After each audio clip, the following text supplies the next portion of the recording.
Every story we tell is a journey, a thrilling adventure that will keep you hooked from start to finish. Before we begin, let us know where you're watching from.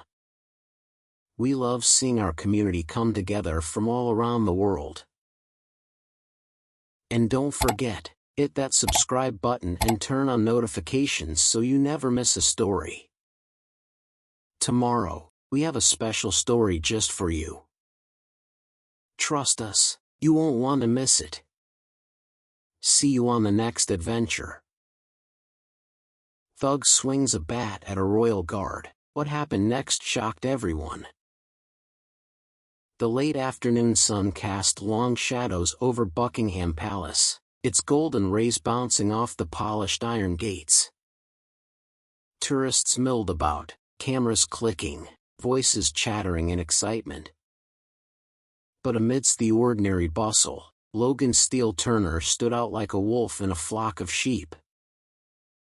At 6 feet 3 inches and 225 pounds, his broad shoulders and tattooed arms made him impossible to ignore. His faded tank top, stained with sweat and grease, clung to his muscular frame as he dragged a metal baseball bat along the stone pavement. The scraping sound sent a ripple of discomfort through the crowd, a discordant noise against the otherwise picturesque setting. Turner's cold, calculating eyes locked onto a royal guard standing at attention just beyond the gates.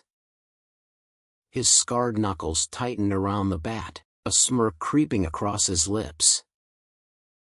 The guard's crimson tunic and pristine white gloves made him an easy target in Turner's mind. A man who wouldn't move, wouldn't fight back. "Look at this one," Turner sneered, his voice dripping with contempt. Standing there all stiff, thinking he's untouchable. A young mother instinctively pulled her child closer, stepping out of Turner's path. A pair of elderly tourists exchanged uneasy glances. Others simply watched in curiosity, unaware of how quickly this situation was about to escalate. Turner continued forward, his boots scuffing against the pavement with each deliberate step. The aluminum bat tapped against his palm, a rhythmic, taunting sound. "You know what I think about all this royal nonsense," he called out, his voice carrying over the courtyard. "Just a bunch of men playing dress-up.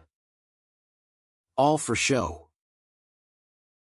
Some tourists chuckled awkwardly, unsure whether this was some kind of street performance or an actual threat. But Sergeant Ryan Collins, the 6-foot, 215-pound royal guard stationed at the post, recognized the signs. He had seen men like Turner before, bullies, predators, looking for an easy victim. But today, Turner had chosen the wrong man. Collins remained motionless, his ceremonial rifle held firm, his expression unreadable beneath the towering bearskin cap. But beneath that impeccable posture was a man who had served 2 tours in Afghanistan, 1 in Iraq, and had been trained for moments exactly like this. The crowd sensed the shift in the air. The tension was palpable now, something was about to happen.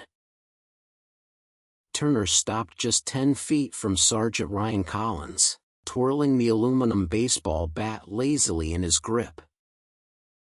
His gray eyes, sharp as broken glass, searched the guard's face for any hint of reaction. But Collins stood motionless, his ceremonial rifle held firm, eyes locked straight ahead as if Turner wasn't even there. The lack of response only fueled Turner's arrogance.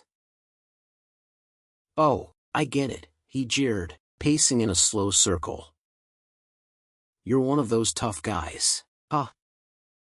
Standing there all still, looking all official. "But tell me, what happens when someone like me," he gripped the bat tighter, "calls your bluff?" The air grew heavy, the once chatty tourists now silent. Some instinctively backed away, others raised their phones, capturing the moment. A father guided his young daughter toward the exit, sensing the storm brewing in Turner's stance. The older veteran in the crowd, a man with a weathered face and a service pin on his jacket, took a careful step forward. He recognized the tension, the way Turner's weight shifted onto his back foot, the stance of a man about to strike. "Son," the veteran warned, his voice low but firm, "you might want to think twice before you do something you'll regret." Turner snapped his head toward him, flashing a wolfish grin. "Regret?" he scoffed. "I spent 6 years behind bars, old man. You think I'm scared of some guy in a fancy coat?" The bat tapped against the stone pavement, once, twice, a countdown. Turner's voice dropped to a dangerous whisper, meant only for Collins. "You ain't nothing but a prop in this little royal circus," he sneered. "Bet you've never even thrown a real punch in your life. They teach you how to fight, or just how to look pretty. Nothing. Not a twitch. Not a blink." Collins remained a perfect statue, but behind his stillness, his mind was racing, reading every movement. The way Turner's muscles tensed. The tight grip on the bat. The shift in his stance. He knew what was coming. And the second Turner swung that bat, he'd be ready. Turner's fingers clenched around the aluminum bat, his knuckles turning white as he wound up for the swing. The air between him and Sergeant Ryan Collins crackled with tension, the kind that comes right before a storm. The crowd, frozen in horrified anticipation, barely breathed. A mother covered her child's eyes. The older veteran, now standing at the edge of the clearing, subtly squared his shoulders, prepared to intervene if things went too far. But he already knew, this was going too far. Turner's smirk widened, feeding off the fear around him. The bat whistled through the air, arcing toward Collins' head. And then... nothing.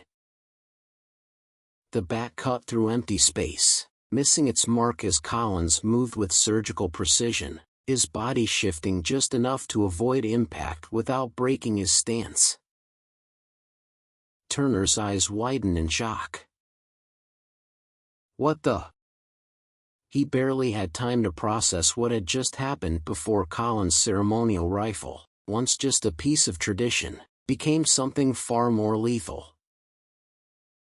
The wooden stock of the rifle snapped upward, striking Turner's wrist with pinpoint accuracy. A jolt of pain shot up his arm as his fingers instinctively released the bat, the metal clattering onto the stone pavement. The sound echoed across the courtyard like a judge's gavel sealing a fate. Turner staggered back, clutching his wrist, eyes darting between Collins' rifle and the weapon he had just lost. He hadn't expected this. The crowd gasped. Phones rose in unison, capturing what was quickly becoming something far beyond a street punk harassing a palace guard. For the first time, Turner saw something in Collins' posture that wasn't just discipline, it was control. He had never fought someone like this before. Turner's instincts screamed at him to run, but his pride wouldn't let him. Instead, he lunged forward, his other hand shooting toward Collins' uniform, desperate to make contact, to prove, to himself more than anyone, that he still had control. But Collins had already anticipated it. And what happened next would leave Turner regretting every choice that had brought him to this moment. Turner's hand shot forward, fingers stretching toward Collins' uniform, desperate to make contact, to regain control. But Collins was faster. With the reflexes of a trained soldier, he sidestepped the grab, pivoting on his heel with the precision of a man who had faced far worse threats than a street thug with an attitude. Turner's momentum carried him forward, off balance, exposed.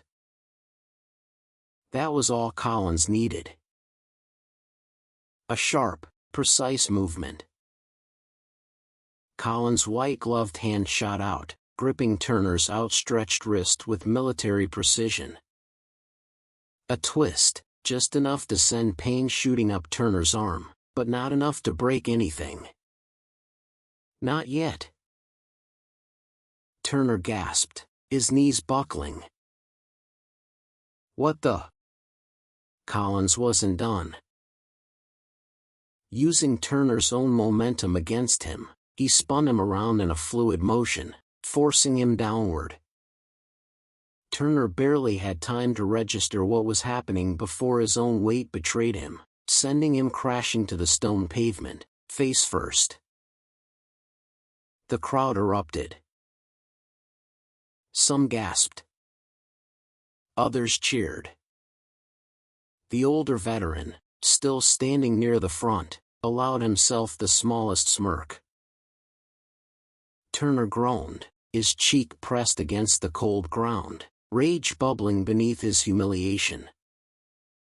His body screamed at him to fight back, but Collins had him locked in place. His wrist was pinned.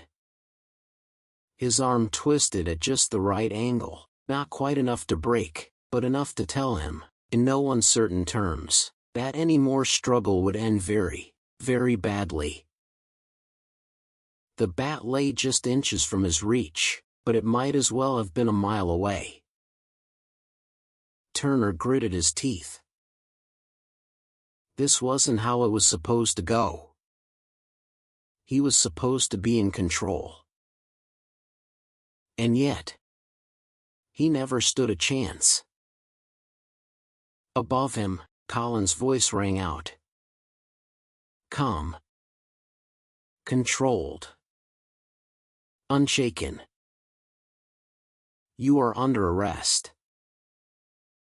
The crowd's energy shifted, phones held high, tourists whispering, guards positioned at a distance.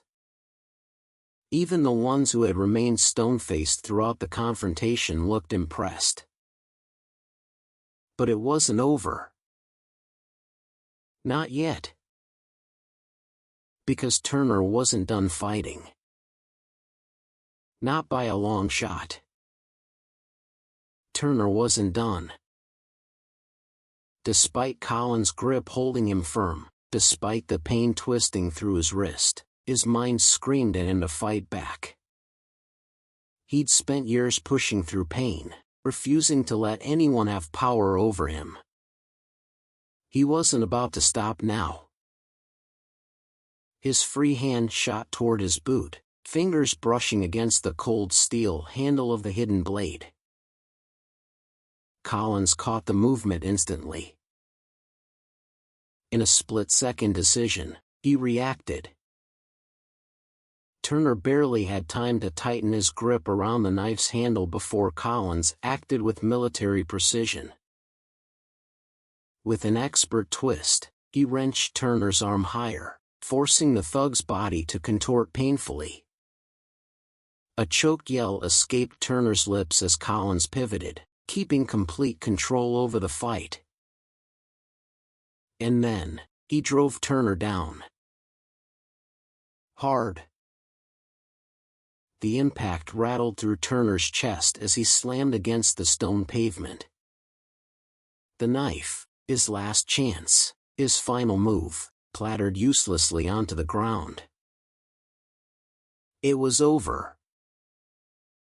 Turner gasped, his cheek pressed against the cold stone, rage flickering in his eyes, but also something else.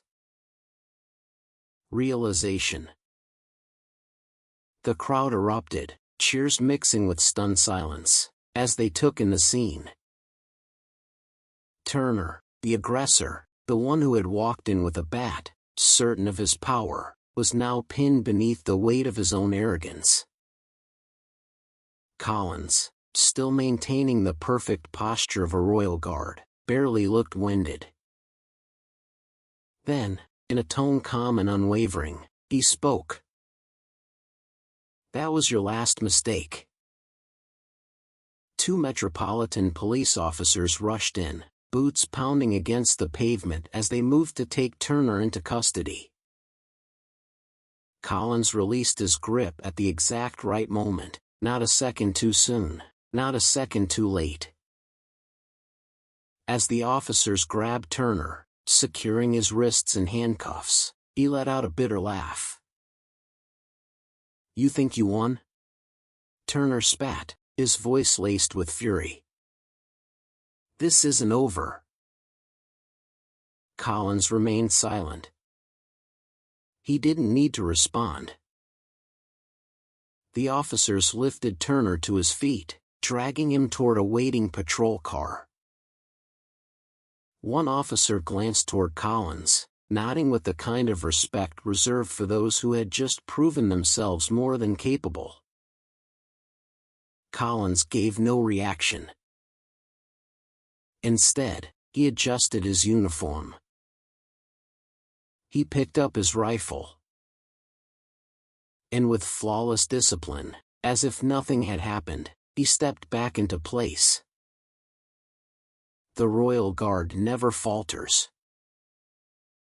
And today, the world had just been reminded why. We want to hear from you. What would you have done if you were in this situation? Do you think Turner ever stood a chance against a highly trained Royal Guard like Collins? And more importantly, should people stop underestimating these soldiers in ceremonial uniforms? Drop your thoughts in the comments below. Also, have you ever witnessed an unexpected display of strength or discipline like this in real life? Share your stories. We love reading them. And if this story kept you on the edge of your seat, make sure to like, share, and subscribe so you never miss another powerful moment like this.